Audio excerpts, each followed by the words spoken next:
ஒரு சீடன் வெளியூர் புறப்படுறதுக்கு தயாரா இருந்தான். ரொம்ப தூரம் போக போறான். திரும்பி வர நாளாகும். புறப்படுறதுக்கான ஆயத்த வேலைகள்ல ஈடுபட்டு இருந்தான். அந்த சமயம் பார்த்து இன்னொரு சீடன் அவங்கிட்ட வந்தான். நம்ம குரு உன்னை அழைச்சிட்டு வர சொன்னார், வா அப்படின்னு கூப்பிட்டான். இவன் உடனே புறப்பட்டு போனான். குருநாதரை பார்த்தான். அவர் காலில் விழுந்து வணங்கினான். வணங்கிவிட்டு எழுந்திரிச்சான். அவ்வளவுதான். குரு ஏதாவது உபதேசம் பண்ணுவாருன்னு எதிர்பார்த்தான். ஆனா நடந்தது என்ன தெரியுமா? குரு அவனுக்கு ஓங்கி ஒரு அடி கொடுத்தார். எதிர்பாராம இந்த அடியை வாங்கினதும் அந்த சீடன் அதிர்ந்து போயிட்டான். பக்கத்துல இருந்த மற்ற சீடர்களும் திகைச்சு போய் நின்னுட்டாங்க. அடி வாங்கின சீடனுக்கு மனசுக்குள்ள குழப்பம். நாம என்ன தப்பு பண்ணணும், புறப்படுற நேரத்துல இப்படி குரு கிட்ட அடி வாங்குற மாதிரி ஆயிட்டுதே அப்படின்னு நினைச்சு மனசுக்குள்ள ரொம்ப வேதனைப்பட்டான். கொஞ்சம் துணிச்சலை வரவழைச்சுக்கிட்டு குருநாதர்கிட்டயே கேட்டுட்டான், சுவாமி, நான் என்ன தப்பு பண்ணினேன்? என்ன இப்படி அடிச்சுட்டீங்களே, ஒரு வார்த்தை கூட உங்களை எதிர்த்து நான் பேசினது இல்லையே, இவ்வளவு காலமா உங்க விருப்பத்துக்கு விரோதமா ஒரு காரியம் கூட நான் செஞ்சது இல்லையே, வந்ததும் வராததுமா ஒண்ணுமே சொல்லாம என்ன அடிச்சுட்டீங்களே, குருவே, நான் செஞ்ச குற்றம் தான் என்ன அப்படின்னு கண்ணீரோட பரிதாபமா கேட்டானா அந்த சீடன். ஆனா அந்த குரு முகத்துல கொஞ்சம் கூட கோபம் இல்லை. அவர் சிரிச்சுக்கிட்டே நின்னுகிட்டு இருந்தாராம். அதுக்கப்புறம் சொன்னாராம், என்னுடைய அருமை சீடனே, நீ ஒரு தவறும் பண்ணல. நான் உன்னை அடிச்சது நீ ஏதோ தப்பு பண்ணிவிட்டேங்கிறதுக்காக இல்ல. நீண்ட பயணம் போக போறேன். ஞாபகமா ஏதாவது கொடுத்து அனுப்ப வேணாமா? நீ ஞானம் பெற்ற பிறகுதான் திரும்பி வரப்போறேங்கிறது எனக்கு தெரியும். அதுக்கு பிறகு உன்னை வந்து அடிக்க முடியுமா? அதனால இப்ப கிடைச்சிருக்கிற இந்த வாய்ப்பை பயன்படுத்திக்கிட்டேன். அப்போதைக்கு இப்பவே அடிச்சுட்டேன், அவ்வளவுதான், வேற ஒண்ணும் இல்லை அப்படின்னாராம். குரு சிரிச்சுக்கிட்டே இப்படி சொல்றார். இருந்தாலும் இதுவும் ஒரு உபதேசம் தான். அதிர்ச்சிகளால விழிப்படைய வைக்கிறதும் ஒரு வழிதான். இது ஜென் வழி. பெரும்பாலும் அதிர்ச்சியின் மூலமாகவே ஞான தரிசனத்தை அருள்கிறவர்கள் தான் ஜென் குருமார்கள். நம்ம தியானம் தான் ஜென். இந்தியாவிலிருந்து இது சீனாவுக்கு போய் கொஞ்சம் பேர் மாறி வளம் பெற்று ஜப்பான்ல ஜென் ஆகி வளர்ந்துருக்குது, அவ்வளவுதான். ஜென்கிறது தியானம். எதை நினைச்சும் தியானிக்கிறது இல்ல, எல்லாத்திலையும் தியானம் இருக்கிறதா சொல்லுது ஜென். பேசுறது, இருக்கிறது, நடக்கிறது, சாப்பிடுறது, சிரிக்கிறது, தூங்குறது, தொழில் செய்யறது அல்லது சும்மா இருக்கிறது எல்லாமே தியானம் தான். ஜென்கிறது ஒரு சுய தரிசனம். தன்னைத்தானே அடையாளம் கண்டுகொள்கிறது தான் அது. இல்லாத எதையும் தேடி கண்டுபிடிக்கிறது இல்ல. சென் மார்க்கத்தை பத்தி ஓஷோ என்ன சொல்றாரு தெரியுமா? காணாமல் போன தன்னுடைய மூக்கு கண்ணாடி தன்னுடைய மூக்கின் மேல் இருப்பதை கண்டுகொள்வது போன்றது சென் அப்படிங்கிறார். நம்மால் ஒருத்தர் இன்னொருத்தர் முகத்தை ரொம்ப நேரமா உத்து பார்த்துக்கிட்டு இருந்தார். என்ன பாக்குறீங்கன்னாரு அவரு. நீங்க போட்டிருக்கீங்களே மூக்கு கண்ணாடி, அதை தான் பாக்குறேன்னாரு இவரு. நீங்க அப்படி பாக்குறதுக்கு விசேஷ காரணம் ஏதாவது உண்டான்னு கேட்டார் இவர். உண்டுன்னார். என்னன்னு கேட்டார். நேத்திக்கு காணாம போன என்னோட மூக்கு கண்ணாடி அது அப்படின்னாராம் இவர். ஒரு ஊர்ல ஒரு குரு இருந்தார். ஒரு நாள் அவரை தேடிட்டு ஒருத்தன் வந்தான். உனக்கு என்ன வேணும்னு கேட்டார் குரு. எனக்கு ஞான தெளிவு வேணும், அதுக்கு உங்க உபதேசம் எனக்கு தேவைன்னா. உபதேசம் வேணும்னா அதை பெற்றுக்கொள்ளுகிற அளவுக்கு தகுதி உள்ளவனா உன்னை தயார்படுத்திக்கணுமேன்னார். அதுக்கு நான் என்ன செய்யணும் சொல்லுங்கன்னா, முதல்ல நீ செய்ய வேண்டியது என்னன்னா, உங்ககிட்ட இருக்கிற எல்லா கெட்ட குணங்களையும் விட்டுட்டு ஒரு வருஷம் கழிச்சு வா, அப்புறம் பாக்கலான்னாரு. அவ்வளவுதானே, சரின்னு சொல்லிவிட்டு அவன் போயிட்டான். ஒரு வருஷம் கழிச்சு வந்தான். அவன் அங்க வந்து சேர்ந்த சமயத்துல அந்த ஆசிரமத்தின் மண் தரைய ஒரு வேலைக்காரன் பெருக்கி சுத்தம் பண்ணிட்டு இருக்கிறான். அந்த மண் தரையிலிருந்து எழுந்த புழுதி அதிகமா இருந்தது. அது காத்துல கலந்தது. சீடனையே மறைக்கிற அளவுக்கு ஆயிட்டுது. ஒரே புழுதி மயம். சீடனுக்கு கோபம் வந்துட்டுது. அந்த வேலைக்காரனை அடிக்கிறதுக்காக கைய வாங்கிட்டு போனான். அவன் ஓடி போய் குரு கிட்ட சொல்லிவிட்டான், குருவே, உங்க உத்தரவுப்படிதான் நான் தரையை சுத்தம் பண்ணேன், ஆனா அந்த ஆளு என்ன அடிக்க வர்றான் அப்படின்னா. குரு பார்த்தார். அந்த சீடனை கூப்பிட்டார். இத பாருப்பா, உன்னுடைய எண்ணங்கள்ல பாம்பு புகுந்துட்டுது. அதையெல்லாம் விரட்டி அடிச்சு விட்டு ஒரு வருஷம் கழிச்சு வா, அதுக்கப்புறம் பாக்கலான்னுட்டார். சீடன் யோசனை பண்ணான். சரின்னு சொல்லிட்டு போயிட்டான். ஒரு வருஷம் கழிச்சு மறுபடியும் வந்தான். இப்போ அவன் வர்ற சமயத்துல அந்த வேலைக்காரன் என்ன பண்ணான் தெரியுமா? குரு கட்டளைப்படி தரையை பெருக்கினான். அப்புறம் அந்த புழுதியை எடுத்து வேணும்னே அந்த சீடன் மேல தூவனான். அவ்வளவுதான். சீடனுக்கு மகாகம் வந்துட்டுது. அந்த வேலைக்காரனை பிடிச்சி கண்ணாமண்ணான்னு திட்டிவிட்டான். வேலைக்காரன் குரு கிட்ட ஓடனான். ஐயா, அந்த ஆளு வாய்க்கு வந்தபடி எல்லாம் திட்டுறான் அப்படின்னா. குரு பார்த்தார். ஓ அப்படியா, அப்படின்னா இந்த தடவை பாம்புகள் கிடையாது, இப்போ அவன் இதயத்துக்குள்ள நுழைஞ்சிருக்கிறது நாய். அதை விரட்டி அடிச்சு விட்டு இன்னும் ஒரு வருஷம் கழிச்சு அவனை வர சொல், அப்புறம் பார்க்கலாம் அப்படின்னு சொல்லி அனுப்பி வச்சுட்டார். சீடன் திரும்பி போயிட்டான். ஒரு வருஷம் கழிச்சு மறுபடியும் வந்தான். இப்ப அவன் வர்றப்போ என்ன செய்யணுங்கிறத அந்த வேலைக்காரங்கிட்ட குரு ஏற்கனவே சொல்லி வச்சிருக்கிறார். அது பிரகாரமே அவன் பண்ணனான். அவன் என்ன செஞ்சான் தெரியுமா? கூட்டி பெருக்கின புழுதியெல்லாம் ஒரு வாளி தண்ணியில போட்டு நல்லா கலக்கி அந்த சீடன் தலையில ஊத்தினான். இவ்வளவு செஞ்சும் இந்த தடவை அவனுக்கு கோபமே வரல. அதுக்கு பதிலா அவனை பார்த்து நன்றின்னா. எதுக்கு நன்றி தெரியுமா? எதையும் சகிச்சுக்கிட்டு அமைதியா இருக்கும் குணத்தை கற்றுக்கொள்வதற்கு உதவியா இருந்ததுக்காக அந்த வேலைக்காரனுக்கு நன்றி. இத கேள்விப்பட்ட உடனே அந்த குரு ஓடி வந்தார். இவனை கட்டி பிடிச்சுக்கிட்டார். இனிமே நான் உனக்கு உபதேசம் பண்ணலாம், அதுக்கான தகுதி உனக்கு வந்துட்டுதுன்னார்.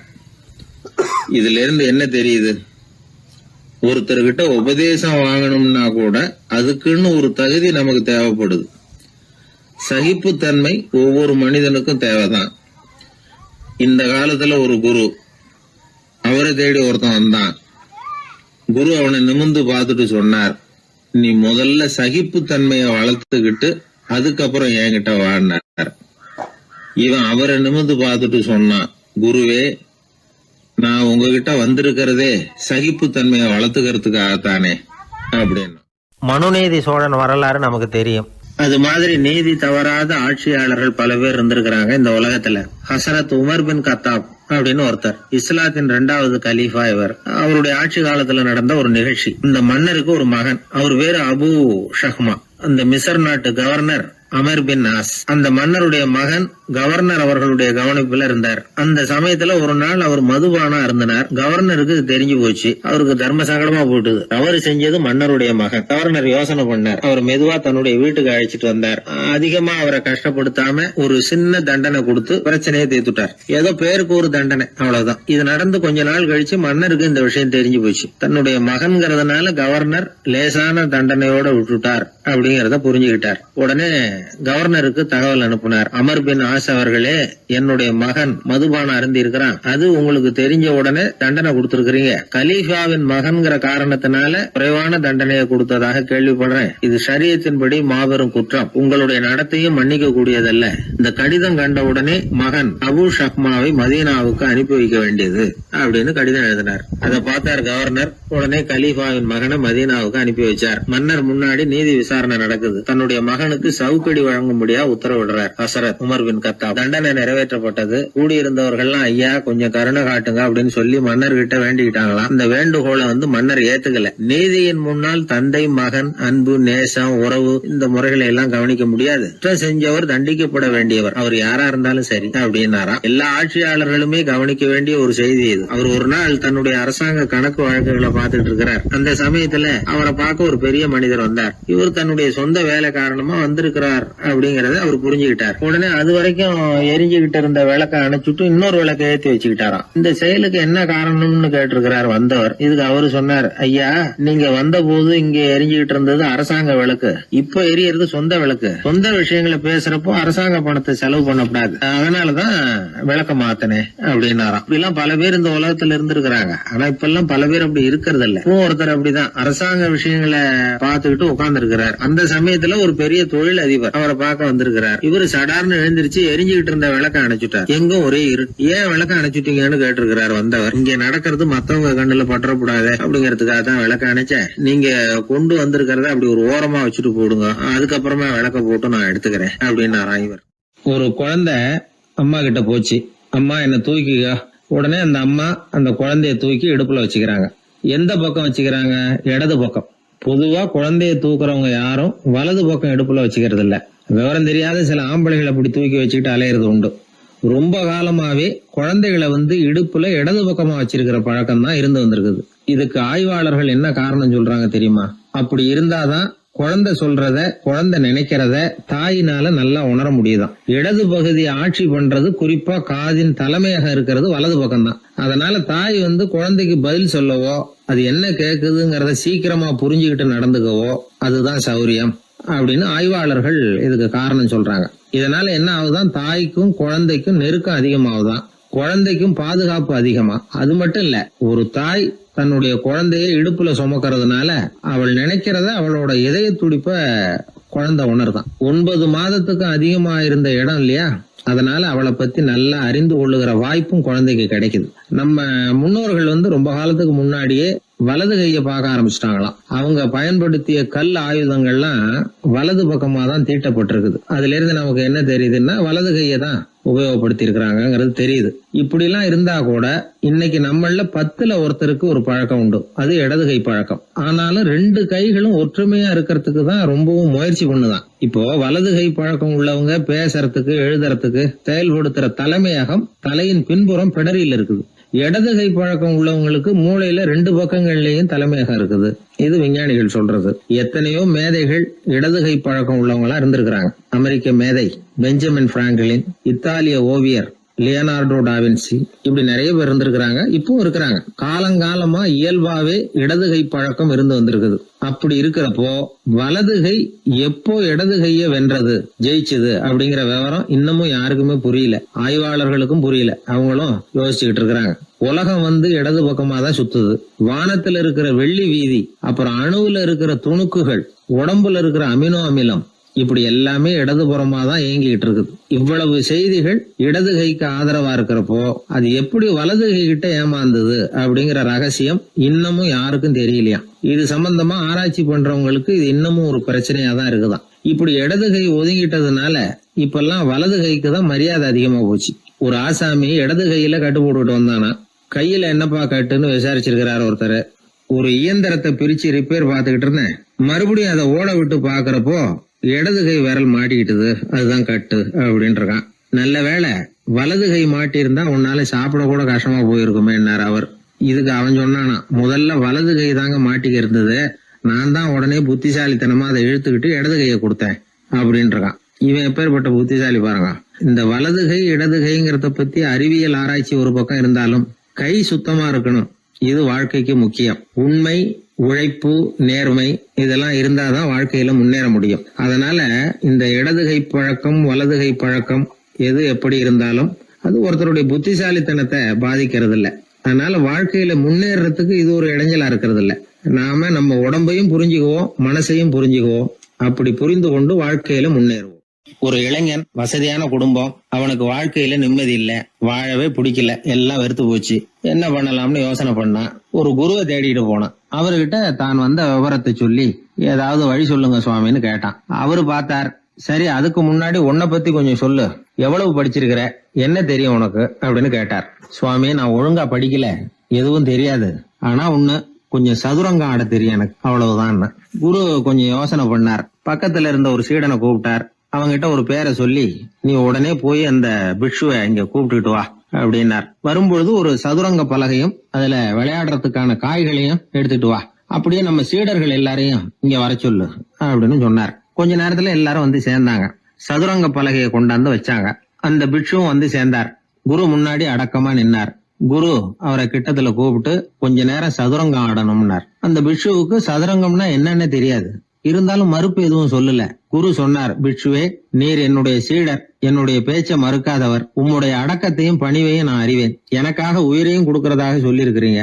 இப்போ அதுக்கான வாய்ப்பு வந்திருக்குது. நீங்க இந்த இளைஞனோட சதுரங்கம் ஆடணும். தோத்து போனா இந்த வாளால தலையை சீவி விடுவேன், ஆனா இறந்தாலும் உமக்கு சொர்க்கம் நிச்சயம். நீங்கள் வெற்றி பெற்றுட்டா தோற்று போன இந்த இளைஞனின் தலையை சீவி விடுவேன். சரி, இப்போ நீங்க ஆட ஆரம்பிக்கலாம்னார். ஆட்டம் ஆரம்பமாச்சு. அந்த பிக்ஷு முகத்துல சலனமே இல்ல, சாவை பத்தி கவலைப்பட்டதாவே தெரியல. எதுவும் புரியலன்னாலும் குருவின் கட்டளைங்கிறதுனால ஏதோ ஒரு காயை நகர்த்திட்டு இருந்தார். சுத்தி இருந்த சீடர்கள் முகத்துல திகில், பயம், பாவம், நம்ம பிக்ஷு நிலைமை இப்படி ஆயிட்டுதே அப்படிங்கிற கவலை. குரு கையில பெரிய வாள் பளபளப்பா தயாரா இருக்குது. பிக்ஷு காயை நகர்த்துறது ஆரம்பத்திலேயே ஆச்சரியமா தெரிஞ்சாலும் அவருக்கு சதுரங்கம் பத்தி எதுவுமே தெரியாதுங்கிறது இளைஞனுக்கு புரிஞ்சு போச்சு. அவனுக்கு உற்சாகம் வந்துட்டது. சுறுசுறுப்பா காய்களை நகர்த்த ஆரம்பிச்சான். பிட்சு கொஞ்சம் கொஞ்சமா தோத்துக்கிட்டே வந்தார். சுத்தி இருக்கிற சீடர்கள் முகத்துல சொல்ல முடியாத வேதனை, இளைஞன் முகத்துல மகிழ்ச்சி. நிமிர்ந்து பார்த்தான் எதிரில இருந்த பிட்சுவை. அவர் முகத்தை பார்த்ததும் இவனுக்கு ரொம்ப பாவமா இருந்தது. அந்த முகத்துலதான் எவ்வளவு சாந்தம், எவ்வளவு இனிமை, அவர் கண்கள்ல எவ்வளவு கருணை. இவர் சாகத்தான் வேணுமா? இளைஞன் யோசிக்க ஆரம்பிச்சான். நாம இறந்து போனா யாருக்கும் எந்த இழப்பும் இல்ல, வீணாகி போன தன்னுடைய வாழ்வும் சாவும் யாரையும் பாதிக்க போறதில்ல. ஆனா துறவியும் ஞானியுமான கருணை மிக்க இந்த பிட்சு இறந்தா அது எவ்வளவு பெரிய இழப்பு, அதுக்கு நாம காரணமா இருக்கிறதா அப்படின்னு நினைச்சு பார்த்தான் அந்த இளைஞன். உடனே கண்ணாமண்ணான்னு விளையாட ஆரம்பிச்சுட்டான். அதாவது தான் தோத்து போகணுங்கிறதுக்காகவே. ஆட்டத்தை கூர்ந்து கவனிச்சுக்கிட்டு இருந்த குரு திடீர்னு சதுரங்க பலகையை கழுத்து தள்ளினார். காய்கள்லாம் செதறி போட்டுது. எல்லாரும் திகைச்சு போட்டாங்க. யாருக்கும் வெற்றி தோல்வி இல்லைன்னு அறிவிக்கிறேன் குரு. தம்பி, உன்னுடைய மன ஒருமைப்பாட்டை கவனிச்சேன். முழுமையா ஆட்டத்துல மூழ்கி போனதையும் பார்த்தேன். கடைசியில உயிர் தியாகம் பண்ண முடிவெடுத்து தாறுமாறா ஆட ஆரம்பிச்சதையும் கவனிச்சேன். வாழ்க்கை என்னங்கிறதும் எந்த வாழ்க்கை பயனுள்ள வாழ்க்கைங்கிறதும் உனக்கு புரிஞ்சுட்டுது. இப்ப இங்க அதை நீ கத்துக்கிட்ட. உன்னுடைய மனம் பக்குவ நிலையை அடைஞ்சுட்டுது. தியாகம் உன்னுடைய இதயத்துல குடி வந்துட்டுது. அது எங்க இருந்தாலும் நல்லதுதான். உனக்குள்ள இருந்துதான் அந்த தியாகம் வந்திருக்கு. அதை நீ அடையாளம் கண்டுபிடிச்சுக்கிட்ட. நீ இனிமே கொஞ்ச காலம் இங்கேயே இருந்துட்டு போகலாம். உன்னுடைய வாழ்வு பயனுள்ள வாழ்வா மாறும் அப்படின்னு சொல்லி அந்த குரு ஆசீர்வாதம் பண்ணார்.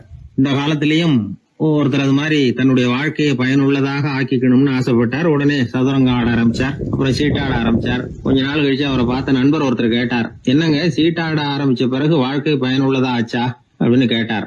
ஆச்சுன்னார் அவர். யாருக்கு, உங்களுக்கான்னு கேட்டார். இல்லைங்க, நான் யாரோட ஆடுனோ அவருக்கு வாழ்க்கை பயனுள்ளதா ஆச்சு அப்படின்னு ஒரு விளக்கம் கொடுத்தாராம். அதனால வாழ்க்கைங்கிறது ரொம்ப நுட்பமான ஒன்று. அந்த நுட்பமான வாழ்க்கையை புரிஞ்சுக்கிட்டு அதுக்கப்புறம் அதை பயனுள்ளதாக மாற்றிக்கொள்ள வேண்டியது மனிதர்களுடைய கடமை. விளையாடுறது வழக்கம். மரத்துக்கு அந்த பையன் பேரில் ஒரு பாசம் உண்டாக ஆரம்பிச்சுட்டுது. பையன் அந்த மரத்தில் உள்ள பூக்களை பறிக்கணும், பழங்களை பறிக்கணும்னு ஆசைப்பட்டான். அதுக்காகவே அந்த மரம் தன்னோட கிளைகளை வளைச்சி அவனுக்கு எட்டுற அளவுக்கு தலையை சாய்ச்சி கொடுக்குது. பையன் பூக்களை பறிக்கிறான். மரம் சந்தோஷப்படுது. மரம் அன்பின் அடையாளம். அதனால் அது கொடுக்கறதுல சந்தோஷப்படுது.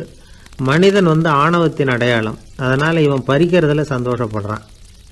பையன் வளர்ந்தான். அந்த மரத்தின் மடியிலேயே படுத்து தூங்கினான். பூக்களை பறித்து மலர் கிரீடம் பண்ணி தலையில் சூடிக்கிட்டான். பழங்களை பறித்தான், சாப்பிட்டான். அதை பார்த்து அந்த மரம் சந்தோஷப்பட்டுது. கொஞ்ச நாளாச்சு. பையன் இன்னும் கொஞ்சம் பெரியவனானான். அந்த மரத்து மேலே ஏறி கிளையில் உட்காந்துக்கிட்டு ஊஞ்சல் ஆட ஆரம்பித்தான். அவனுக்கு சௌகரியத்தை கொடுக்கறதுல மரத்துக்கு ஆனந்தம், மரத்துக்கு அசௌகரியத்தை கொடுக்கறதுல அவனுக்கு ஆனந்தம். இது அன்புக்கும் ஆணவத்துக்கும் உள்ள வித்தியாசம். பையன் இன்னும் கொஞ்சம் வளர்ந்தான். அவனுக்கு கடமை, லட்சியம் எல்லாம் சேர்ந்தது. படித்து பரீட்சை எழுதி பாஸ் ஆக வேண்டியிருந்தது. அதனால் மரத்துக்கிட்ட வர்றதில்லை அவன். ஆனால் மரம் இவனுக்காக காத்துக்கிட்டு இருக்குது. இவன் உலக விஷயங்களில் மூழ்கிட்டான். தற்செயலாக ஒரு நாள் அந்த பக்கமாக போனான். மரம் அவனை பார்த்துது.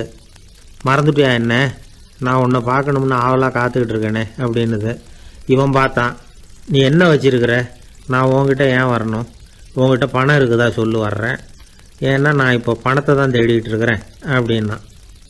உனக்கு பணம் தானே வேணும், என்னுடைய பழங்களை பறிச்சுக்கோ, அதையெல்லாம் விற்பனை பண்ணு, பணம் கிடைக்கும் அப்படின்னுது அந்த மரம். உடனே இவன் மரத்தில் ஏறினா, பழங்களை பறித்தான். பழுக்காத காய்களையும் சேர்த்து பறித்தான். தன்னோட கிளை கொம்புகள் உடைஞ்சா கூட அதுக்காக அந்த மரம் கவலைப்படலை, சந்தோஷப்பட்டுது. இவன் பழங்களை பொறுக்கிட்டு அந்த மரத்துக்கு ஒரு நன்றி கூட சொல்லாமல் அவன் பாட்டுக்கு போட்டான். அதுக்கப்புறம் அந்த பக்கமே திரும்பலை. பணம் சம்பாதிக்கிறதுலேயே குறியாக இருந்தான். மரத்துக்கு மறுபடியும் வருத்தம், அவன் வரலையேன்னு. பல வருஷம் கழித்து அவன் வந்தான். வா மகனே, என்னை கட்டி பிடிச்சிக்கொண்டுது அந்த மரம். நான் என்ன இன்னமும் சின்ன பிள்ளையா உன்னை கட்டி பிடிச்சிக்கிறதுக்கு அப்படின்னா அவன். நான் இப்போ ஒரு வீடு கட்ட போகிறேன், அதுக்கு உன்னால் உதவ முடியுமா அப்படின்னா. என்னுடைய கிளைகளை வெட்டிக்கோ அப்படின்னுது மரம். கொஞ்ச நேரத்தில் மரத்தை அப்படியே மொட்டை அடிச்சுட்டான். மறுபடியும் கொஞ்சம் காலம் கழிச்சு அந்த மனுஷன் வயசாகி ரொம்ப கிழவனாக போட்டான் அவன். அதுக்கப்புறம் வந்தான். நான் தூர தேசங்களுக்கு போய் பணம் சம்பாதிக்கணும்னு ஆசைப்படுறேன். நான் பிரயாணம் பண்ணுறதுக்கு ஒரு படகு தேவை, அதுக்கு நீ உதவி செய்ய முடியுமான்னா. அது ஒன்றும் பெரிய பிரச்சனை இல்லை, என்னுடைய அடிமரத்தை வெட்டிக்கோன்னுது அந்த மரம். அவன் வெட்டினான், படகு செஞ்சான், போயிட்டான். இனிமேல் திரும்பி வருவானோ மாட்டானோ அது தெரியாது. ஆனால் இந்த அடிமரம் அவனுக்காக காத்துக்கிட்டு இருக்கும். ஏன்னா இது அன்பின் அடையாளம், அவன் ஆணவத்தின் அடையாளம். அன்பு கொடுக்கறதுக்கு தான் ஆசைப்படும், ஆணவம் வாங்கிறதுக்கு தான் ஆசைப்படும். இப்படி ஒரு கதையை ஒரு பெரியவர் சொல்லியிருக்கிறார். அதை நாம் சிந்திச்சு பார்க்கணும். எல்லாமே நாற்காலிக்கு ஆசைப்படாதவர்கள் அப்படின்னு சொல்லிட முடியாது. ஏன்னா நிறைய பேர் நாற்காலிக்கு ஆசைப்படுறவங்கள நாம் பார்க்குறோம். உட்கார்றதுக்கு ஒரு நாற்காலி கிடச்சிடாதா, அதோட ஒரு கால் உடஞ்சி முக்காலியாக இருந்தாலும் பரவாயில்ல, ஒரு மாதிரியாக அனுசரித்து உட்காந்துக்கலாம் அப்படின்னு அலையிறவங்க எத்தனை பேர்? இந்த காலத்தில் மட்டும்தான் அப்படின்னு இல்லை, அந்த காலத்துலேயும் இதே மாதிரி ஆசைகள் சபலங்கள் இருந்திருக்கும் போல இருக்குது. பரமசிவன் வசிஷ்டருக்கு ஒரு விசேஷமான ஆசனத்தை கொடுத்துருந்தாராம். சரி, அப்படி என்ன அதில் விசேஷம்னா, வசிஷ்டர் ஒரு குறிப்பிட்ட இடத்துக்கு போகணும்னு நினச்சி புறப்படுறாருன்னு வச்சுக்கோங்க. அவருக்கு முன்னாடியே இந்த ஆசனம் புறப்பட்டுரும். போய் ஒரு வசதியான இடமா பார்த்து இருந்துக்கும். வசிஷ்டர் போவார். அங்கே போனதும் எங்கே உட்காரலாம்ங்கிற இட பிரச்சனையெல்லாம் அவருக்கு ஏற்படுறதில்ல. அதுதான் இவருடைய இருக்கை அங்கே முன்னாடியே போய் காத்துக்கிட்டு இருக்குதே. நேராக போவார், அதில் உட்காந்துக்குவார். மற்ற முனிவர்கள்லாம் இதை பார்த்தாங்க. அவங்களுக்கு பொறாமையாக இருந்து தான் எல்லோரும் ஒரு இடத்துல கூடி இதை பற்றி பேசியிருக்கிறாங்க. என்ன இது, நாமளும் அவரை மாதிரி தானே இருக்கிறோம், இருந்தாலும் நமக்கும் அது மாதிரி ஒரு ஆசனம் கிடைக்கலையே அப்படின்னு யோசனை பண்ணியிருக்காங்க. சரி, நேராக பரமசிவன்கிட்டே போவோம், இதை பற்றி கேட்போம் அப்படின்னு நினச்சிக்கிட்டு போனாங்களாம். பரமசிவனை பார்த்துருக்குறாங்க. ஐயா, நாங்களும் முனிவர்கள் தானே, வசிஷ்டர் பண்ணுறது மாதிரி நாங்களும் உங்களை குறித்து கடும் தவம் பண்ணிக்கிட்டு தானே இருக்கிறோம். அப்படி இருக்கும்பொழுது அவருக்கு மட்டும் ஏன் இந்த விசேஷ சலுகை அப்படின்னு கேட்டிருக்காங்க.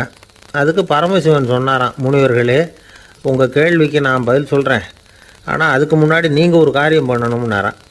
என்ன செய்யணும் சொல்லுங்கன்னு இருக்காங்க. நீங்கள் ஒவ்வொருத்தரும் தனித்தனியாக போய் உங்களை விட உயர்ந்த ஒருத்தரை தேடி கண்டுபிடிச்சி அவருக்கு அதிதி பூஜை பண்ணி அவரை ஒரு மண்டலத்துக்குள்ளே என்கிட்ட அழைச்சிட்டு வந்துருங்க அப்படின்னாராம். சரின்னு எல்லோரும் புறப்பட்டுருக்காங்க. அவங்க போனதுக்கப்புறம் நந்தி தேவனை அழைச்சி வசிஷ்டரை கூப்பிட்டுக்கிட்டு வர சொன்னாராம்.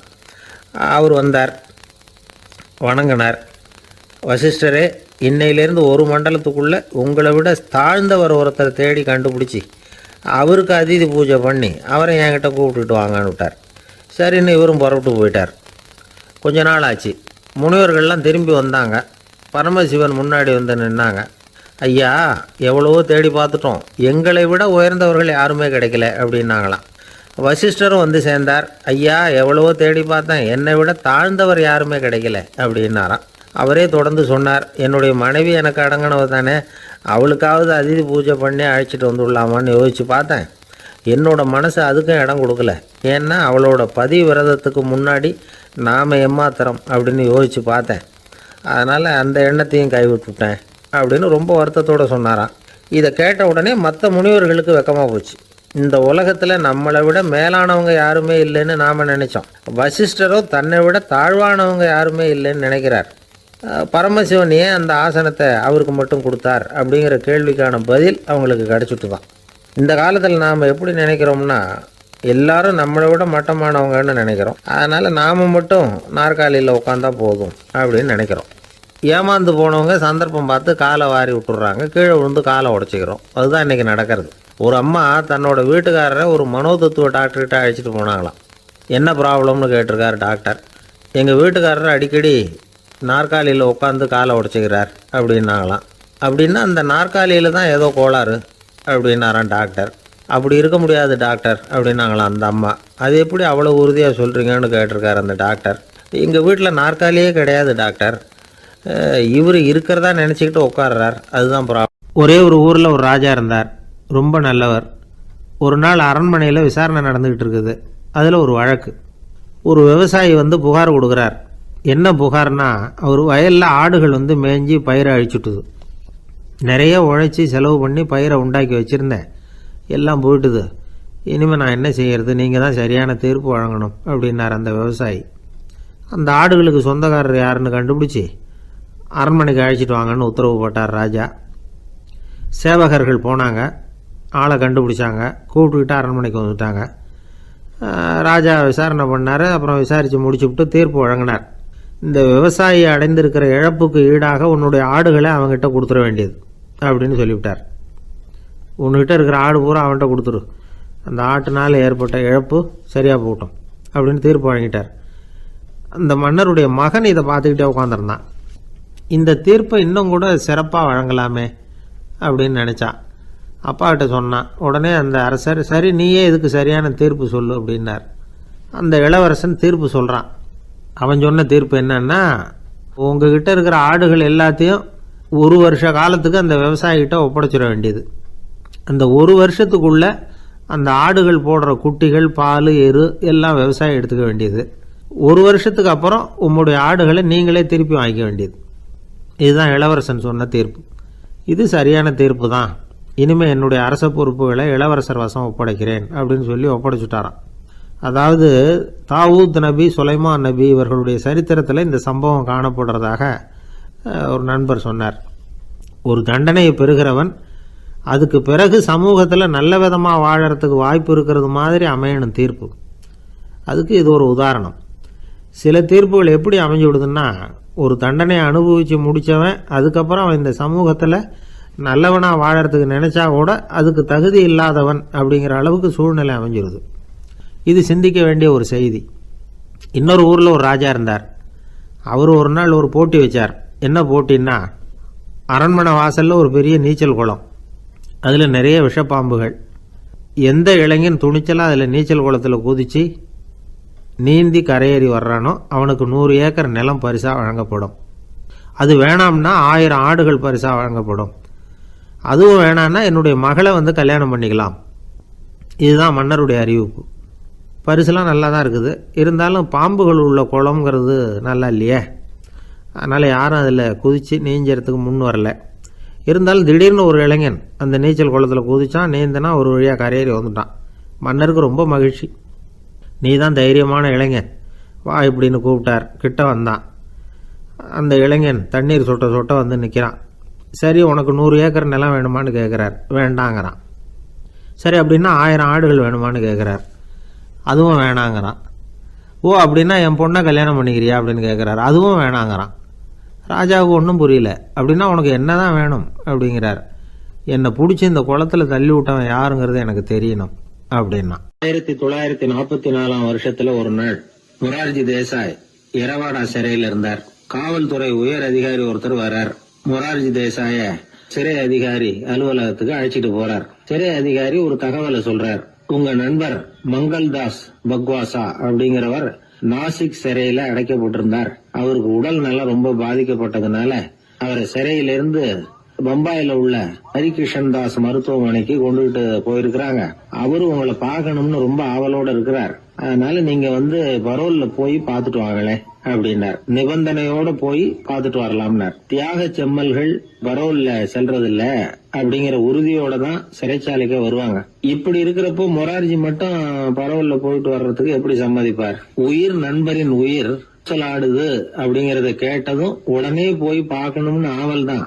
இருந்தாலும் வரன்முறையை மீறி போய் பாக்குறதுன்னா அது தேச பக்தியையே அவமானப்படுத்துறது மாதிரி ஆகும் அப்படிங்கறத அவர் உணர்ந்தார். அதனால நான் பரோல்ல போகிறதுக்கு நான் தயாரா இல்ல அப்படின்னு சொல்லிவிட்டாராம்.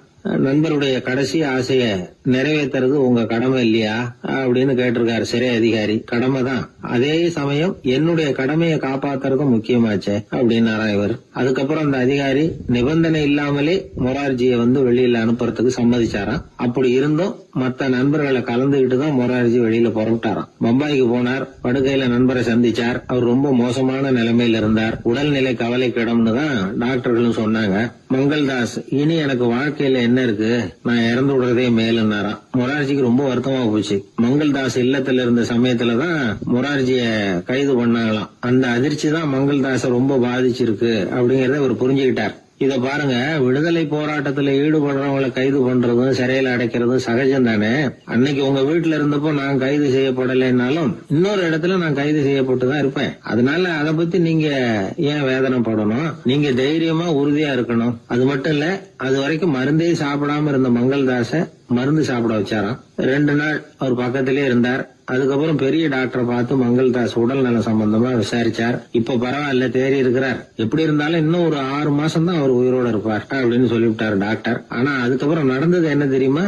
மங்கள்தாஸ் அதுக்கப்புறம் 25 வருஷம் சௌக்கியமா இருந்தாராம். இவர் 6 மாசம் தான் இருப்பாருன்னு சொன்ன அந்த டாக்டர் 6 மாசத்துல ஒரு எதிர்பாராத விபத்துல சிக்கி இறந்து போனாராம். 6 மாசம்னு டாக்டர் போட்ட கணக்கு சரிதான், ஆனா இடம் தான் மாறி போச்சு. ஒரு திருடன் ஒரு வீட்டுல போய் திருடணும்னு திட்டம் போட்டான். இருட்டுனதும் போய் திருடணும். ஆனா ராத்திரி ஆனா வாசல் கதவை சாத்தி உள்பக்கம் தாழ்பால் போட்டுருவாங்களே, என்ன பண்றது, எப்படி வீட்டுக்குள்ள போறது?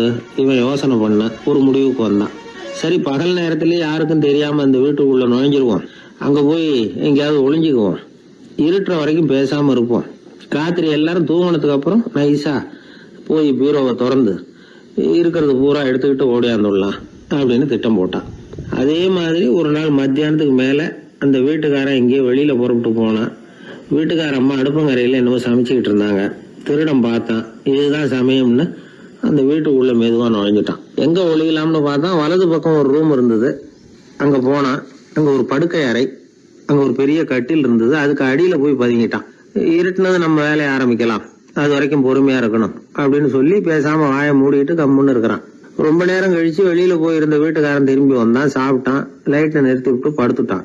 அந்த அம்மாவும் வேலையெல்லாம் முடிச்சுட்டு வந்து படுத்துட்டாங்க. நடு ராத்திரி, விடி விளக்கு லேசா எரிஞ்சுக்கிட்டு இருக்கு. வீட்டுக்காரன் லேசா கண்ணை முழிச்சான்.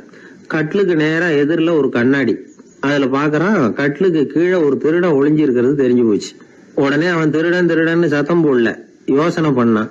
மேஜையில இருக்கிற கத்தி எடுத்து கையில வச்சுக்குவோமா அப்படின்னு யோசனை பண்ணான். இந்த சந்தர்ப்பத்துல கத்தியை உபயோகப்படுத்துறதை விட புத்தியை உபயோகப்படுத்துறது தான் சாமர்த்தியம் அப்படின்னு நினைச்சான். உடனே அது பிரகாரம் செயல்பட ஆரம்பிச்சிட்டான். என்ன பண்ணான் தெரியுமா? எதையும் வெளியில காட்டிக்காம ரொம்ப சர்வசாதாரணமா தன்னுடைய மனைவி கிட்ட பேச ஆரம்பிச்சான். மனைவியும் புத்திசாலி, அதனால அவங்களுக்கு தெரியும். அவங்களும் வீட்டுக்காரர் கேட்ட கேள்விக்கு பொருத்தமா பதில் சொல்ல ஆரம்பிச்சாங்க. இவன் கேட்டான், இத பாரு, நமக்கு குழந்தை பிறந்தா அதுக்கு கிருஷ்ணமூர்த்தின்னு தான் பேர் வைக்கணும் அப்படின்னா. அதெல்லாம் முடியாது. ஆம்பளை பிள்ளையா இருந்தா ஏகாம்பரம், பொம்பளை பிள்ளையா இருந்தா பங்கஜவல்லி, இதுதான் அவங்க மாமனார் மாமியார் பேர், அதுதான் வைக்கணும் அப்படின்னாங்க அந்த அம்மா. அதெல்லாம் முடியாது, நான் முடிவு பண்ணிவிட்டேன் கிருஷ்ணமூர்த்தின்னு கத்தனா அவன். இல்ல ஏகாம்பரம் பங்கஜவல்லின்றது இந்த அம்மா. வாதம் முத்தி போச்சு. கிருஷ்ணமூர்த்தி கிருஷ்ணமூர்த்தி கிருஷ்ணமூர்த்தின்னா அவன். ஏகாம்பரம் பங்கஜவல்லி ஏகாம்பரம் பங்கஜவல்லின்னு இவங்க கத்துறாங்க. ஒரே சத்தமா போச்சு. இத கேட்டதும் பக்கத்து வீட்டுல இருந்தவங்க, எழுத்த வீட்டுல இருந்தவங்க எல்லாம் எழுந்திரிச்சு ஓடி வந்து இவங்க வீட்டு கதவை தட்ட ஆரம்பிச்சுட்டாங்க. தட தடன்னு. இவன் சாவகாசமா எழுந்திரிச்சு போய் கதவை திறந்தான்.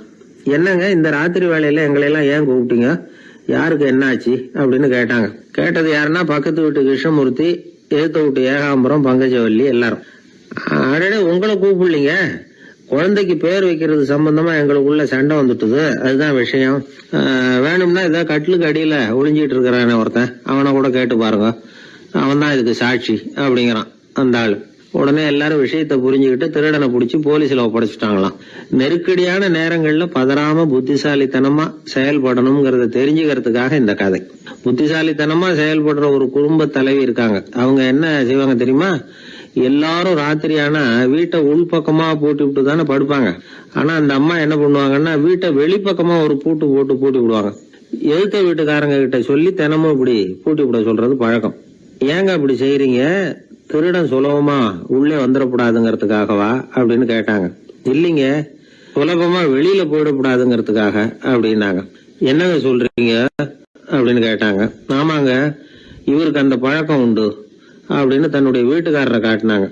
பக்கத்து வீடுகள் பத்திரமா இருக்கணுங்கிறதுக்காக தன்னுடைய வீட்டை பூட்டி வைக்கிறது ஒரு பெரிய விஷயம் தானே. ஒரு வயதான குரு சாய்வு நாற்காலியில உட்கார்ந்திருந்தார். ஒரு ஆள் அவரை தேடிட்டு வந்தான். வந்து அவர் முன்னாடி நின்னான். ஐயா, நான் உங்களுக்கு சீடனா ஆயிடலாம்னு நினைக்கிறேன் அப்படின்னா. அந்த குரு நிமிந்து பார்த்தார். இத பாருப்பா, அது அவ்வளவு சுலபமான வேலை இல்ல.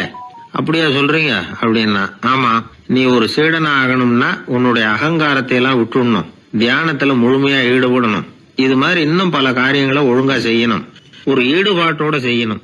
அது மட்டும் இல்ல, இதெல்லாம் தொடர்ந்து நீண்ட நாட்களுக்கு செய்ய வேண்டியிருக்கும். அப்படி உன்னால முடியுமா அப்படின்னார். வந்தவன் யோசிக்க ஆரம்பிச்சான். சீடனாகிறதுலேயே இவ்வளவு சிரமம் இருக்குங்கிறது அவனுக்கு தெரியாது. யோசிச்சுக்கிட்டே அந்த குருவை பார்த்தான். அவர் சாய்வு நாற்காலியில இருந்த நிலைமைய பார்த்தான். சரிங்க சுவாமி, சீடனாகிறது இவ்வளவு கஷ்டம்னா அது வேணாம், அதுக்கு பதிலா உங்களை மாதிரி ஒரு குருவா ஆயிடுறேனே அப்படின்னா. குரு சிரிச்சார். நீ சொல்றது சரிதான், குருவாகிறது சுலபமான வேலைதான் அப்படின்னார். இதை கேட்டதும் அந்த ஆளுக்கு ஏகப்பட்ட சந்தோஷம். கஷ்டப்படாம குருவாயிடலாம் போல இருக்குதே அப்படின்னு கணக்கு போட்டான். பிறகு அந்த குரு சொன்னார், நீ குருவாயிட்டா பல சீடர்களுக்கு தலைவனா ஆகணும், அவங்கள வழி நடத்தி செல்லணும். அது கஷ்டமாச்சே. ஏன்னா பல பேர் கோவப்படுறவங்களா இருப்பாங்க, சில சமயம் சண்டை கூட போட்டுக்குவாங்க, சொல்றத கேட்க மாட்டாங்க, பணிவு இருக்காது, இப்படிப்பட்டவங்களை எல்லாம் சமாளிக்கிறதுங்கிறது ரொம்ப ஆபத்தான விஷயமாச்சேன்னார். என்ன சுவாமி, இப்ப கொஞ்ச நேரத்துக்கு முன்னாடி தானே சொன்னீங்க குருவா ஆகிறது சுலபம்னு அப்படின்னா. ஆமா, அது சரிதான். இப்ப என்னையே பாரு, நான் எவ்வளவு ஓய்வா இருக்கிறேன். ஆனா ஒண்ணு, ஒருத்தன் பல சீடர்களை வழி நடத்தி செல்லணும், அல்லது ஒரு சீடன் ஆயிடணும்.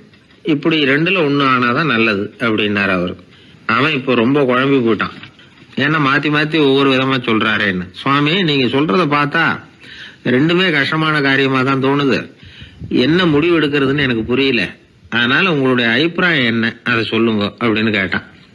இப்ப அந்த குரு சொன்னார், நீ பல சீடர்களின் தொல்லைகளுக்கு ஆளாகிறத விட நீயே முதல்ல சீடனாகி தொல்லைப்படுறதுதான் சரியா இருக்கும்.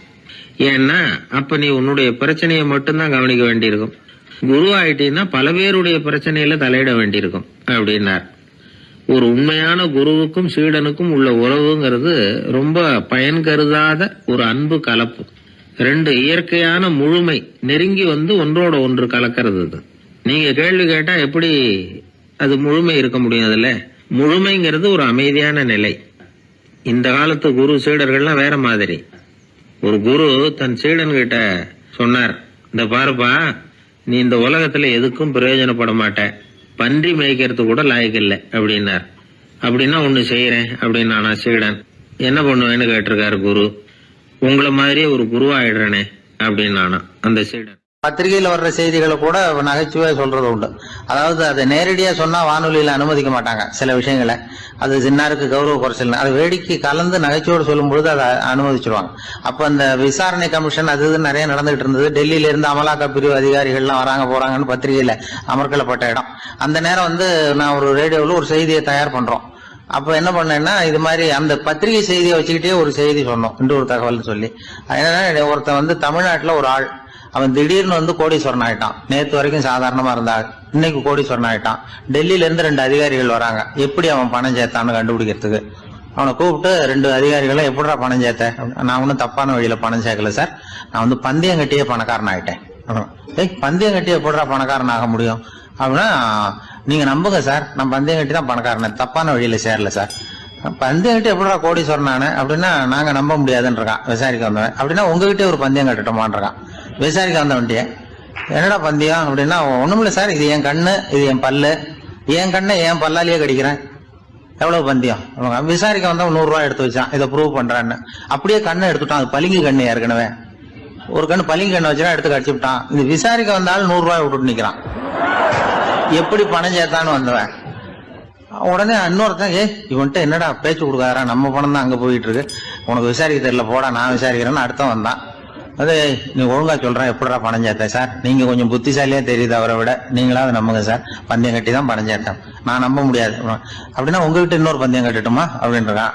வேண்டாம், அவனை ஏமாத்தி விட்டேன் அதனால வேண்டான்றான். இல்ல சார், அவரு ஏமாந்தது பொய் கண்ணு, பளிங்கு கண்ணுன்னு தெரியாது, ஏமாந்துட்டார். இப்போ உங்ககிட்ட பந்தயம் கட்டது நெஜம் கண்ணு, இந்த பக்கம் பளிங்கு கண்ணு கிடையாது, நெஜம் கண்ணு, இதை பல்லால கடிக்கிறேன் அப்படின்னா அவன் ஒரு 100 ரூபாய் எடுத்து வச்சான். இவன் அப்படியே பல்செட்டை கேட்டினான் தனியா, அப்படியே கேட்டு கடிச்சு விட்டான். அதையும் விட்டுட்டான். இவன் உடனே 2 பேரும், இவன்கிட்ட பேச பேச நம்ம பணம் தான் அவன்கிட்ட போயிட்டு இருக்கு, இவன் எப்படி பணம் சேர்த்தான்னு கண்டுபிடிக்கிறதுக்கு டெல்லியில இருந்து வந்திருக்கோம், மேற்கொண்டு பேசாத, பேச பேச பந்தயம் கட்டுவான். திரும்பி போறதுக்கு ரயிலுக்கு டிக்கெட்டு சரியா இருக்கா பாடுறான்றான். அவன் கரெக்டா எண்ணி பார்த்து கரெக்டா இருக்குப்பா, மேற்கொண்டு பேசாத, அவன்கிட்ட நம்ம போயிடுவோம், போய் நம்ம அதிகாரிகிட்ட சொல்லிடுவோம்னு சொல்லி போயிட்டு வரேன் சார் அப்படின்னு சொல்லிட்டு மரியாதை போயிட்டாங்க. போய் டெல்லியில பெரிய அதிகாரிகிட்ட போய், சார் அவன்கிட்ட விசாரிச்சு பார்த்தோம் சார், தமிழ்நாட்டுல பந்தயம் கட்டி தான் பணம் சேர்த்தேன்னு சாதிக்கிறான், எங்ககிட்ட ஒரு 200 ரூபாய் வாங்கிட்டான் சார் அப்படின்னு. அவருக்கு கோவம் வந்துட்டுது. இந்தியாவுக்கே தலைமை அதிகாரி, இதுக்காகவாடா நீங்க இருக்கீங்க, எத்தனை பேர் இருக்கீங்க உங்களை மாதிரி ஜூனியர் ஆபீசர்ஸ் நம்ம ஆபீஸ்ல இந்தியா பூரா விசாரிக்கிறதுக்கு அப்படின்னா 30 பேர் இருக்கோம் சார். 30 பேருக்கு அனுபவம் பத்தாது, நான் இந்தியாவுக்கே தலைமை அதிகாரி, அனுபவம் ஜாஸ்தி, உங்களுக்கு ட்ரைனிங் கொடுக்கணும் எப்படி ஒருத்தரை விசாரிக்கிறதுன்னு. 30 பேரும் ஒரு ரூம்ல உட்காருங்க, ஒரு ஆள் போய் அந்த ஆள் தமிழ்நாட்டுல இருந்து இங்க கூப்பிட்டுட்டு வர்ற வரைக்கும் அவன்கிட்ட பேசாதீங்க, பந்தயம் கட்டுவான், மெதுவா கொண்டு நிறுத்து அப்படின்னா ஒரு ஆள் ஸ்பெஷலா கூப்பிட்டு போட்டான். இது மாதிரி மேடையில நிறுத்திவிட்டு ஒரு தலைமை அதிகாரி 30 ஜூனியர் அதிகாரிகள் அவங்களுக்கு பயிற்சி கொடுக்குறார். இவனை பார்த்து, ஒழுங்கா சொல்லு, எப்படி பணம் சேர்த்த, நான் இந்தியாவுக்கே தலைமை அதிகாரி, என்கிட்ட உண்மையை ஒத்துக்கிட்டீங்கன்னா உன்னை அப்ரூவர் ஆக்கிடுவேன் அல்லது தண்டனையை குறைப்பேன், அந்த அதிகாரம்லாம் என்கிட்ட உண்டு, ஒழுங்கா சொல்லு அப்படிங்கிறார். சார், நீங்க இந்தியாவுக்கே தலைமை அதிகாரி, அனுபவம் ஜாஸ்தி, நீங்களாவது நம்புங்க சார், நான் பந்தயம் கட்டி தான் பணம் சேர்த்தேங்கிறான். இங்கேயே இப்படி சாதிக்கிறேன், உன்னை நம்ப முடியாதரா அப்படின்னா உங்ககிட்ட ஒரு பந்தயம் கட்டட்டுமா நானா அவர்கிட்ட போய் வானண்டா என் ஆளை ஏமாத்தி விட்டேன் அப்படின்னா, இல்ல சார் அவங்க ஏமாந்தது என் உடம்ப பத்தின ரகசியம். என் கண்ணு பளிங்கு கண்ணுன்னு தெரியாது, நான் பல் செட்டு கட்டியிருந்தது தெரியாது, ஏமாந்துட்டாங்க. இப்ப நான் உங்ககிட்ட கட்டுற பந்தயம் உங்க உடம்ப பத்தின ரகசியம். என் உடம்புல என்னடா ரகசியம்? முதுகுல, உங்க முதுகுல 1 ரூபா அகலத்துக்கு கருப்பா ஒரு மச்சம் இருக்கு, உண்டா இல்லையானா? இல்லேன்னு தெரியும் அவருக்கு. இல்லடா நேத்து வரைக்கும் இல்ல சார், இப்ப இருக்குது மச்சம் அப்படின்னு உடனே 100 ரூபாய் எடுத்து வச்சார் அவர் தலைமை அதிகாரி. ஒரு 100 ரூபாய் வச்சு சட்டையை கட்டி காட்டுறாரு, மச்சம் இல்ல. இவன் தோத்துட்டான், இங்கிருந்து போனவன். உடனே 200 ரூபாய் எடுத்து வச்சுக்கிட்டு, தோழர்களே இப்படிதான் ஒருத்தரை விசாரிக்கணும், என்கிட்ட இவன் ஏமாந்துட்டான் பாருங்க, துருவி துருவி விசாரிக்கிறதுன்னு சொல்றாங்களே இதுதான் அப்படின்னு விளக்கம் கொடுத்தாரு. அப்போ இவன் மெதுவா ஆரம்பிச்சானா, சார் இந்த பந்தயத்துல உங்களுக்கு 200 ரூபாய் லாபம், ஆனா இதே பந்தயத்துல எனக்கு 2900 ரூபாய் லாபம் சார் அப்படின்றான். என்னடா பண்ண அப்படின்னு கேட்டிருக்காரு. உங்களுக்கு தெரியாம இந்த 30 பேர்கிட்டையும் தனித்தனியா ஒரு பந்தயம் கட்டியிருக்கேன். 30 பேர்கிட்ட என்னடா பந்தயம் கட்டினேன்? ஒண்ணும் இல்ல சார், உங்க எல்லாரும் முன்னாடியும் உங்க மேல் அதிகாரியை சட்டையை கேட்ட வைக்கிறேன், உங்களுக்கு பந்தயம் கட்டினேன். போயிட்டு பூரா எனக்கு 2900 ரூபாய் லாபம். அவரு பார்த்தாரு, அதிர்ச்சி ஆயிட்டாரு. தலைமை சார் நீங்க போங்க சார் அப்படின்னு சொல்லி ஒரு ஆளை கொண்டு போய், சாரை கொண்டு போய் மரியாதையா பக்கத்து ரூம்ல விட்டாங்க. இனிமே அவர்கிட்ட யாரும் பேசாதீங்க வாங்கன்னு சொல்லிவிட்டு, அதுக்கப்புறம் தோழர்களே, இவர் பேச ஆரம்பிச்சார், தோழர்களே இனிமே யாரும் தமிழ்நாட்டு பக்கம் விசாரிக்க போகாதீங்க. நீங்க யாராவது போறதுன்னா மத்திய பிரதேசம், உத்தரப்பிரதேசம், இப்படி எத்தனையோ பிரதேசம் இருக்கு, போயிட்டு வாங்க, தமிழ்நாட்டை மட்டும் போகாதீங்க, ஏன்னா அங்க போனா நம்ம பணத்துக்கு ஆபத்து வந்துருது அப்படின்னு சொன்னாருன்னு இந்த கதையை ரேடியோவில் சொன்னேன். இந்த கதையை உண்மை சம்பவமா சொன்னா அனுமதிச்சிருக்க மாட்டாங்க. இந்த நகைச்சுவைக்கு உள்ள மரியாதை என்னன்னா, அது ஒரு கதை மாதிரி உண்டு பண்ணி இப்படி சொன்னதும், இதுல என்ன அதனுடைய விசேஷம்னா, இந்த ஸ்கிரிப்ட வாங்கிட்டு வர சொல்லி மந்திரியினுடைய பிஏ வந்தார். ஒரு மந்திரி அப்ப இருந்தவர், அவர் பிஏ அடிக்கடி வருவார். வந்து இந்த போன நேற்று முந்தா நாள் ரேடியோவில் சொன்ன அந்த இன்னொரு தகவல் காப்பி ஒண்ணு வாங்கிட்டு வா அப்படி இப்படின்னு கூப்பிடுவார். மேடையில பேசுறதுக்கு எங்களுக்கு தேவை, உபயோகப்படும்னு கேட்பார். அவரு இந்த நிகழ்ச்சி வந்தப்போ உடனே அன்னைக்கு வந்துட்டார் அந்த பிஏ. இன்னைக்கு காலையில சொன்னீங்களே சார், மந்திரி கேட்கிறாரு மேடையில பேசுறதுக்கு அப்படின்னு. நான் அப்பதான் ஆச்சரியப்பட்டேன், பாருங்க இந்த நகைச்சுவைக்கு உள்ள மரியாதை. அவரே கேட்கிறார், சொல்லப்பட்டதே அவரை பத்தி தாங்கிறது தெரியாம அவரே எப்படி சொல்ல, அதுதான் சிரிப்புக்குள்ள மரியாதைங்கிறது. அது யாரை பத்தி சொல்றோமோ அவருக்கு தெரியாம கூட சொல்லலாம் அதை. அப்படி இது உண்மையில நடந்த சம்பவம். அந்த அமைச்சர் இப்ப இல்ல, உயிரோட எல்லாம் இருந்து வாங்கிட்டு இருந்தார். கிராமத்துல ஒருத்தன் தன்னுடைய நகங்களை வெட்டிக்கிட்டு இருந்தான். வெட்டி முடிச்சதும் ஒரு வயசானவர் அவனை பார்த்து, அதெல்லாம் அடுத்தவன் கண்ணில் படுறது மாதிரி போட்டுறாதப்பா, ஆபத்துன்னார். என்ன ஆபத்துன்னு கேட்டான் இவன். எவனாவது பில்லி சூனியம் வைக்கிறவன் எடுத்துட்டு போயிட போறான் அப்படின்னாரு அவர். வேண்டாத ஒருத்தனுக்கு ஏதாவது கெடுதல் பண்ணணும்னா உடனே மந்திரவாதியை தேடி போறது உண்டு. மந்திரவாதி என்ன பண்ணுவாருன்னா, யாருக்கு சூன்யம் வைக்கணுமோ அவனோட காலடி மண்ணு, முடி, நகம் இதையெல்லாம் அவனுக்கு தெரியாம எடுத்துட்டு வா அப்படிம்பார். இது மட்டும் இல்ல, அழுக்கு துணி, வேறு மனித உருவம் மாதிரி செய்யப்பட்ட பொம்மை, இதையெல்லாம் கூட மந்திரவாதிகள் பயன்படுத்துறது உண்டு. இதெல்லாம் ஏமாத்து வேலை. மனிதனுடைய முடி, நகம் இதெல்லாம் வெட்ட வெட்ட வளருது இல்லையா, அதனால அதுக்குள்ள உயிர் இருக்கிறதாக ஆதி மனிதர்கள் நம்பி இருப்பாங்க. அதனால மனுஷங்கிட்ட இருந்து அதெல்லாம் பிரிக்கப்பட்ட பிறகும் கூட அதுகளுக்கும் அந்த மனுஷனுக்கும் தொடர்பு இருக்கிறதாக அவங்க நம்பினாங்க. அந்த நம்பிக்கை தொடர்ந்து அதோட விளைவாதான் இன்னைக்கு மந்திரவாதிகள் நகத்தையும் முடியையும் எடுக்கிறாங்க. அந்த நகத்துக்கும் முடிக்கும் ஒரு பாதிப்பு உண்டாக்குனா அது சம்பந்தப்பட்டவனுக்கு போய் சேரும் அப்படிங்கிறது அவங்க நினைப்பு. அவ்வளவுதான் விஷயம். இது மாதிரி நம்பிக்கைகள் தான் இன்னைக்கு நகம், முடி இதையெல்லாம் மற்றவங்க கண்ணில் படும்படி போடக்கூடாது அப்படிங்கிற வழக்கத்தை உண்டாகி விட்டுது. ஒருத்தர் பேரு என்னன்னு கேட்டு தெரிஞ்சுட்டு போய் அந்த பேரை வச்சு அவனோட ராசி பலனை கணிச்சு அவனுக்கு ஏற்பட இருக்கிற கெட்ட நேரத்துல அவனுக்கு சூன்யம் வச்சா அது உடனே பலிக்கும் அப்படின்னு ஒரு நம்பிக்கை. அது மட்டும் இல்ல, சூன்ய தகட்டுல பேரை எழுதி புதைக்கிறதும் உண்டு. இதனாலதான் பெண்கள் கணவன் பேரை சொல்லாத பழக்கம் ஏற்பட்டுதான். அதாவது பேரை கேட்டுக்கிட்டு போய் ஏதாவது கெடுதல் பண்ணிவிட்டா என்ன பண்றது அப்படிங்கிற பயம். அப்படி ஆரம்பிச்ச பழக்கம்தான் இன்னைக்கு ஏதோ மரியாதைக்காக கணவன் பேரை பிறர் முன்னிலையில சொல்றது இல்லை அப்படிங்கிறது மாதிரி ஆயிட்டுது. மந்திரவாதிகள் நம்ம ஊர்ல மட்டும்தான் இருக்கிறாங்கன்னு நினைக்காதீங்க, உலகம் பூரா உண்டு. பிசி தீவில் வாழக்கூடிய மக்கள் என்ன செய்வாங்களாம் தெரியுமா? இது மாதிரி மாந்திரீகம், செய்வன, பில்லி, சூனியம் இதெல்லாம் தங்களை பாதிக்காம இருக்கிறதுக்காக வீட்டை சுத்தி அகழி வெட்டி அதுல தண்ணீரை நிரப்பி வச்சிருவாங்களாம். ஆஸ்திரேலியாவில் இருக்கக்கூடிய பழங்குடி மக்கள் கிட்ட ஒரு பழக்கம், ஏதாவது பழங்கள் சாப்பிட்டா அதோட விதைய தண்ணீர்லயோ அல்லது ஆத்துலயோ போட்டுருவாங்களாம். வெளியில போட்டுட்டா அதை எடுத்து செய்வனைக்கு பயன்படுத்திடுவாங்க அப்படிங்கிற பயம். இது மாதிரி உலகம் பூராவும் செய்வினையின் மூலம் அடுத்தவங்களுக்கு பாதிப்பை உண்டு பண்ண முடியும் அப்படிங்கிற நம்பிக்கை இருக்கத்தான் செய்யுது. பொதுவா எல்லா ஊர்லயுமே நகம், முடி, காலடி மண்ணு, மனித உருவ பொம்மை இததான் மந்திரவாதிகள் பயன்படுத்துறாங்களாம். இந்த பில்லி, சூனியம், செய்வினை இதுல இருக்கிற உண்மை என்ன தெரியுமா? நகமோ முடியோ எதையும் செய்யறது இல்ல. சம்பந்தப்பட்டவனுக்கு ஏற்படுற பயம் இருக்கு பாருங்க, அதுதான் பாதிக்கும். இது மனநிலையை பொறுத்த விஷயம். வேற விஞ்ஞான ரீதியான பாதிப்பு இதுல எதுவும் கிடையாது. நம்ம ஊர்ல ஏற்பட்ட பகுத்தறிவு சிந்தனைகள், மூட நம்பிக்கைகளை எவ்வளவோ குறைச்சிருக்குது. இருந்தாலும் ஏமாந்து போறவங்க இன்னும் இருந்துகிட்டு தான் இருக்கிறாங்க. இந்த காலத்துல சின்ன குழந்தைகளை கூட ஏமாத்துறது கஷ்டம். ஒரு குழந்தை கேட்டுதான், ஏன்பா பிரார்த்தனை பண்ணுனா நமக்கு எல்லாம் கிடைக்குமா அப்படின்னு தான். ஓ கிடைக்குமே அப்படின்னாராம் அப்பா. நீ வச்சிருக்கிறிய பேனா அது கூட கிடைக்குமா அப்படின்னு கேட்டுதான் குழந்தை. ஓ கிடைக்கும் அப்படின்னாராம். அப்படின்னா நீ வச்சிருக்கிற பேனாவை என்கிட்ட கொடுத்துரு, அதுக்கப்புறம் நீ பிரார்த்தனை பண்ணி வேற ஒரு பேனாவை வாங்கிக்கோ அப்படின்னு தான் அந்த சின்ன குழந்தை. ஒரு ராஜா இருந்தார். அவர் ஒரு பெரிய கோயில் கட்டினார். பல ஊர்கள்ல இருந்து சிற்பிகள்லாம் கொண்டுகிட்டு வந்தார். அழகழகா சிற்பங்களை செய்ய சொன்னார். ஊர்ல உள்ள ஜனங்களும் கோயில் கட்டுறதுக்கு அவங்களால முடிஞ்ச உதவியை செஞ்சாங்க. ராத்திரி பகலா வேலை நடக்குது. கோயில் கொஞ்சம் கொஞ்சமா வசந்துகிட்டே வந்துட்டுது. அந்த ஊர்ல ஒரு வயசான அம்மா இருந்தாங்க, ரொம்ப ஏழை. அவங்களுக்கு மனசுக்குள்ள ஒரு உறுத்தல், இந்த ஊர்ல எல்லாரும் இந்த கோவில் கட்டுறதுக்கு அவங்களால முடிஞ்ச உதவியை பண்ணிட்டு இருக்கிறாங்க, நம்மளால ஒன்றும் பண்ண முடியலையே அப்படின்னு நினைச்சு கவலைப்பட்டாங்க. அவங்களுக்கு மனசு கேட்கல, ஏதாவது செய்யணும் நம்மளால முடிஞ்சது அப்படின்னு யோசனை பண்ணாங்க. நல்ல வெயில் நேரத்துல சிற்பிகள்லாம் ரொம்ப சிரமப்பட்டு சிலை வடிச்சுக்கிட்டு இருக்கிறாங்கல்ல, அவங்களுக்கு அந்த நேரம் தாகம் எடுக்குமே. அதனால சிரமப்பட்டு ஒரு குடத்துல தண்ணியை எடுத்துக்கிட்டு அதை இடுப்புல வச்சுக்கிட்டு மெதுவா கொண்டுகிட்டு அங்க போறது அப்படின்னு முடிவு பண்ணிட்டு அந்த அம்மா போச்சு. அங்க போய் வேலை செய்யறவங்களுக்கு தாகம் எடுக்கிற போலாம் ஒரு கோவலையில தண்ணியை எடுத்து கொடுத்துக்கிட்டு இருக்கிறது. இப்படியே பண்ண ஆரம்பிச்சுட்டு அந்த அம்மா. ஏதோ அந்த அம்மாவால முடிஞ்ச ஒரு சின்ன உதவி அது. இப்படி கொஞ்சம் கொஞ்சமா வேலை நடந்தது. கோபுரம் வசந்தது, எல்லா வேலையும் முடிஞ்சது. இனிமே கடைசியா கற்ப கிரகத்தின் மேல விமானம் அமைக்க வேண்டியதுதான் பாக்கி. அந்த வேலையும் ஆரம்பமாச்சு. அந்த சிற்பிகள்லயே அனுபவசாலியான ஒருத்தர் இந்த அம்மாவை தேடிட்டு வந்தார். பாட்டி, உங்ககிட்ட இருக்கிற ஏதாவது ஒரு பொருளை கொடுங்க, அந்த விமானத்துல வைக்கலாம் அப்படின்னு நாங்க நினைக்கிறோம் அப்படின்னார். இந்த அம்மாவுக்கு ஒன்றும் புரியல.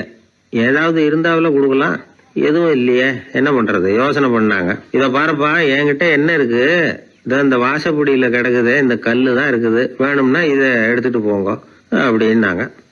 உடனே அந்த கல்லை பேத்து எடுத்துட்டு போயிட்டாங்க அவங்க. அங்க போய் பார்த்தா என்ன ஆச்சரியம், அந்த விமானத்து உச்சியில கலசங்களை அமைக்கிறதுக்கான பிரம்ம எந்திரத்தை மூடுற கருங்கல் ஒண்ணு தேவையா இருந்தது. இவங்க எடுத்துட்டு போன கல்லு அதுக்கு ரொம்ப பொருத்தமா அமைஞ்சு போச்சு. ஏதோ அதுக்காகவே அளவெடுத்து செஞ்சது மாதிரி அமைஞ்சுட்டுது. அந்த கல்லையே அங்க அப்படியே பதிச்சுட்டாங்க. ஒரு வழியா கோவிலை கட்டி முடிச்சாங்க. அடுத்தது கும்பாபிஷேகம். அதுவும் ரொம்ப சிறப்பா கோலாகலமா நடந்து முடிஞ்சது. இவ்வளவையும் பார்த்த அந்த ராஜாவுக்கு மனசுக்குள்ள ரொம்ப பெருமையா இருந்தது. இவ்வளவு பெருசா இந்த கோவில் உருவாகிறதுக்கும் இவ்வளவு சிறப்பா இந்த விழா நடக்கிறதுக்கும் நாம தானே காரணம் அப்படின்னு மனசுக்குள்ள நினைச்சுக்கிட்டார். இப்படி நினைச்சுக்கிட்டே அன்னைக்கு ராத்திரி அரண்மனையில படுத்து தூங்கினார். உடனே ஒரு கனவு. ஆண்டவனே அந்த ராஜாவோட கனவுல வந்தார். ராஜா ஆண்டவனை வணங்கினார். இறைவா, உங்களுக்காக நான் கட்டி இருக்கிற கோவில் எப்படி இருக்குது, நல்லா இருக்குதா அப்படின்னு கேட்டார் ராஜா. அதுக்கு இறைவன் சொன்ன பதில் என்ன தெரியுமா? நீ கட்டின கோவில்ல அந்த கிழவியோட நிழல்ல நான் சுகமா இருக்கிறேன் அப்படின்னாராம். இப்படி சொல்லிவிட்டு கடவுள் மறைஞ்சுட்டார். கனவு கலைஞ்சது. ராஜா விசாரிச்சார், யார் அந்த கிழவி அப்படின்னு. எல்லாரும் விவரத்தை சொன்னாங்க. அப்பதான் ராஜா நினைச்சு பார்த்தார், இந்த கோவிலை நானே கட்டினதாக ரொம்ப பெருமைப்பட்டுக்கிட்டேன். ஆனா அந்த வயசான அம்மா வீட்டு வாசல்ல கிடந்த கல்லு அது இறைவனுக்கு சுகமான நிழல் கொடுக்கறதாக சொல்றாரு அப்படிங்கறத எண்ணி பார்த்தார். நான்கிற எண்ணம் நழுவி போயிட்டுதான். கோபுரம் எவ்வளவு பெருசுங்கிறது முக்கியம் இல்ல, குணம் எவ்வளவு பெருசுங்கிறது தான் முக்கியம். அந்த வயசான அம்மா நம்ம நாட்டுல வாழறது தான் நமக்கு உண்மையான பெருமை அப்படின்னு நினைச்சாராம் ராஜா. இந்த காலத்திலயும் ஒரு ஊர்ல ஒரு கோவில் கட்டினாங்க. எல்லா ஜனங்களும் அவங்களால முடிஞ்சதை செஞ்சாங்க. நம்மால் ஒருத்தன் அந்த திருப்பணி குழு தலைவரை போய் பார்த்தான். நான் ஏதாவது ஒத்துழைக்கணுமா ஐயா அப்படின்னு ரொம்ப பணிவா கேட்டான். திருப்பணி குழு தலைவர் சொன்னார், இத பாருப்பா, இந்த கோவில் கட்டி முடிக்கிற வரைக்கும் உன்னுடைய ஒத்துழைப்பு எதுவும் தேவையில்லை. கட்டி முடிச்சு கும்பாபிஷேகம் ஆனதுக்கு அப்புறம் தான் உன்னுடைய ஒத்துழைப்பு ரொம்ப அவசியம் அப்படின்னார். அதுக்கப்புறம் நான் என்ன செய்யணும் சொல்லுங்கன்னா இவன், இந்த சாமி சிலையை நீ திருடிட்டு போகாம இருக்கணும் அவ்வளவுதான் அப்படின்னாராம் அவர். என்னுடைய நண்பர் ஒருத்தர், அவர் விரல்ல நகமே இருக்காது. என்ன காரணம்னு நினைக்கிறீங்க? எல்லாத்தையும் அவரே கடிச்சு துப்பிடுவார். அப்படி ஒரு பழக்கம். சின்ன குழந்தைகள் நகம் கடிக்குது, விரல் சூப்புது. இதுக்கு என்ன காரணம் தெரியுமா?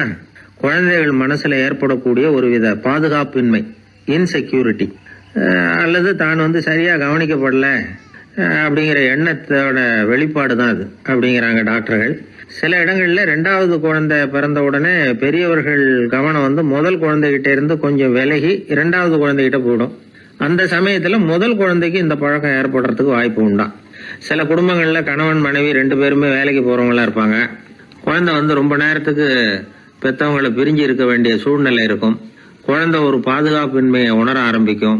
இந்த பழக்கம் வந்துடும். அதனால ஒரு குழந்தைக்கு தான் ஒதுக்கப்படுறோம் அப்படிங்கிற நினைப்பு வராம பாத்துக்கணும். வளர்ந்த குழந்தைகளும் நகம் கடிக்கும். வயசானவங்க கிட்டையும் இந்த பழக்கம் இருக்கும். இது ஒரு மனச்சிதைவின் வெளிப்பாடு அப்படிங்கிறாங்க மனநல நிபுணர்கள். அம்மா அப்பா திட்டினாலும் சரி அல்லது ஆசிரியர் திட்டினாலும் சரி இந்த பழக்கம் வந்துடும். நாம தவறு பண்ணிட்டோம் அப்படிங்கிற நினைப்பு வர்ற சமயம் நகம் கடிக்க ஆரம்பிச்சிருவோம். ஏதோ ஒண்ணு அடையணும் அப்படின்னு நினைக்கிறோம், அதை அடைய முடியல. இப்படி ஒரு ஏக்கம் வர்ற சமயத்திலேயும் சில பேர் நகத்தை கடிக்க ஆரம்பிச்சிருவாங்க. ஒரு பெரிய அதிகாரி, தனியார் நிறுவனத்துல வேலை பார்க்கிறவரு, அவரு டென்ஷன் ஆயிட்டாருன்னா உடனே அறைக்கு அதை சாத்தி விடுவாங்களாம். அவரே சாத்திக்குவாராம். அப்படி சாத்திக்கிட்டு உள்ள எதையாவது வெறிச்சு பார்த்துக்கிட்டே நகத்தை கடிக்க ஆரம்பிச்சிருவாராம். இந்த பழக்கம் உலகம் பூரா உண்டு.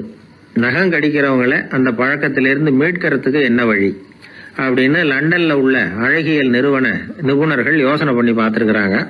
சில ஆய்வுகள் பண்ணி பார்த்தாங்களாம். அவங்க என்ன பண்ணாங்க தெரியுமா? நகம் கடிக்கிற பழக்கம் உள்ளவங்களையெல்லாம் தேடி பிடிச்சாங்க. அவங்களையெல்லாம் 3 பிரிவா பிரிச்சுக்கிட்டாங்க. ஒரு பிரிவு கிட்ட என்ன சொன்னாங்கன்னா, உங்களுக்கு நகத்தை கடிக்கணுங்கிற நினைப்பு வர்றப்போவெல்லாம் டைரி எழுத ஆரம்பிச்சிருங்க அப்படின்னாங்களாம். இன்னொரு பிரிவு கிட்ட, உங்களுக்கு அந்த நினைப்பு வர்றப்போவெல்லாம் உங்க நகத்துக்கு வண்ணம் பூச ஆரம்பிச்சிருங்க, அழகுபடுத்த ஆரம்பிச்சிருங்க, நெயில் பாலிஷ் போடுறாங்களே அது மாதிரி. அப்படி ஒரு யோசனை சொல்லியிருக்காங்க. 3வது குழுவினர்கிட்ட, உங்களுக்கு நகத்தை கடிக்கணுங்கிற எண்ணம் வர்றப்போவெல்லாம் விரல்களை இறுக்கமா மூடி வச்சுக்கிட்டு வேற விஷயங்கள்ல கவனம் செலுத்துங்க அப்படின்னு சொன்னாங்களாம். இப்படி 3 வித முயற்சி பண்ணி பார்த்ததுல கடைசியா அவங்க என்ன கண்டுபிடிச்சாங்க தெரியுமா? 3வது குழு செஞ்சதுல நல்ல பலன் கிடைச்சதாம்.